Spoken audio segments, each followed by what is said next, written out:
ঠাকুর বাজার আপনারা কে কে চিনেন অবশ্যই কমেন্ট বক্সে জানাবেন। সুপ্রিয় দেশবাসী, আসসালামু আলাইকুম।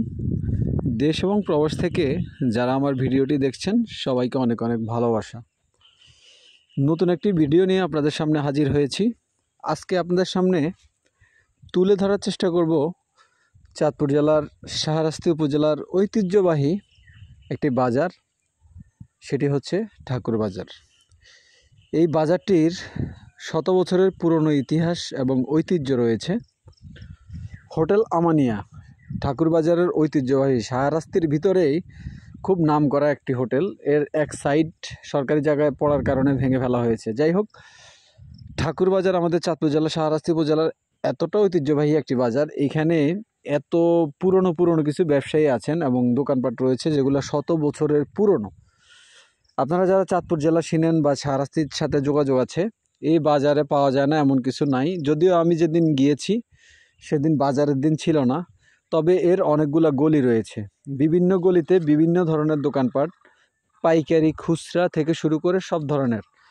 এখানে মাছের বাজার, এখানে শাক সবজি, চাল ডাল থেকে শুরু করে সব কিছু। এখানে ব্যাংক রয়েছে, স্কুল রয়েছে, মাদ্রাসা রয়েছে। পাশেই হচ্ছে আপনার মেহের ডিগ্রি কলেজ, বেশি দূরে না, একেবারেই কাছে। আপনারা অনেকেই দেশ এবং প্রবাস থেকে আমাকে বিভিন্নভাবে কমেন্ট বক্সে জানিয়ে থাকেন যে আমাকে ওই বাজার, ওই যে এলাকার ভিডিও করে একটু দেখাবেন। তারই পরিপ্রেক্ষিতে অনেকেই আমাকে কমেন্ট বক্সে বলেছিলেন যে একটু ঠাকুর বাজারে একটা ভিডিও দেওয়ার জন্য।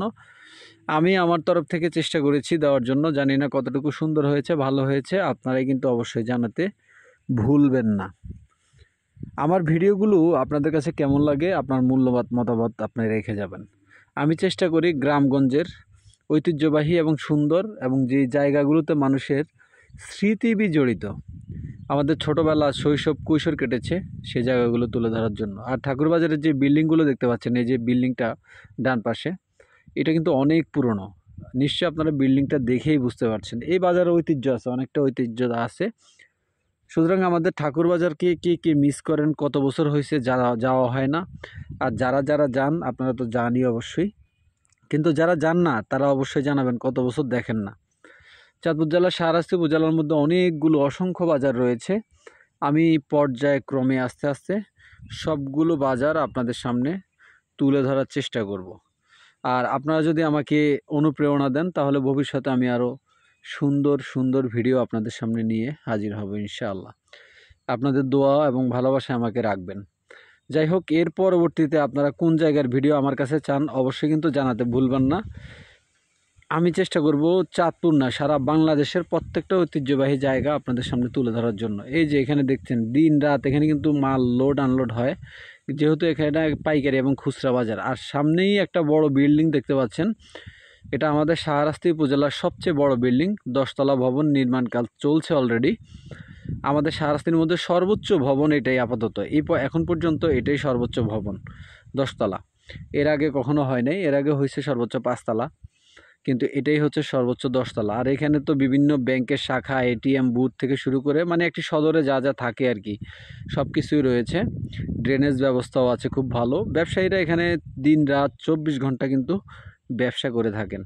আর আমাদের এই অঞ্চলের ব্যবসায়ীরা খুবই আন্তরিক। আপনারা যারা বিজনেস করে থাকেন আপনারা জানবেন, আপনাদের কোনো কিছুর প্রয়োজন হলে আপনারা আশেপাশের জেলা থেকেও চাইলে এখানে আসতে পারেন। এই সেই বিল্ডিং যার কথা বলছিলাম যে নির্মাণাধীন।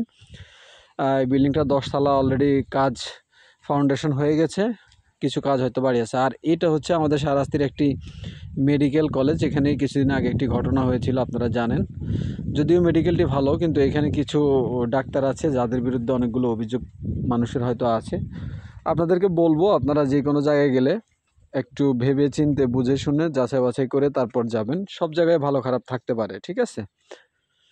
আর আমি সিএনজি দিয়ে যাচ্ছিলাম, তখন আমাদের শাহরাস্তির যে ঠাকুর বাজারটা যেখান থেকে শুরু, সেখান থেকে চেষ্টা করলাম যে আপনাদেরকে একটু দেখাই। সেটাই আমি চেষ্টা করেছি, জানি না কতদূর পেরেছি। যাই হোক, সবাই ভালো থাকবেন, সুস্থ থাকবেন। ইনশাল্লাহ আরেকটি ভিডিও নিয়ে আপনাদের সামনে আমি হাজির হয়ে যাব।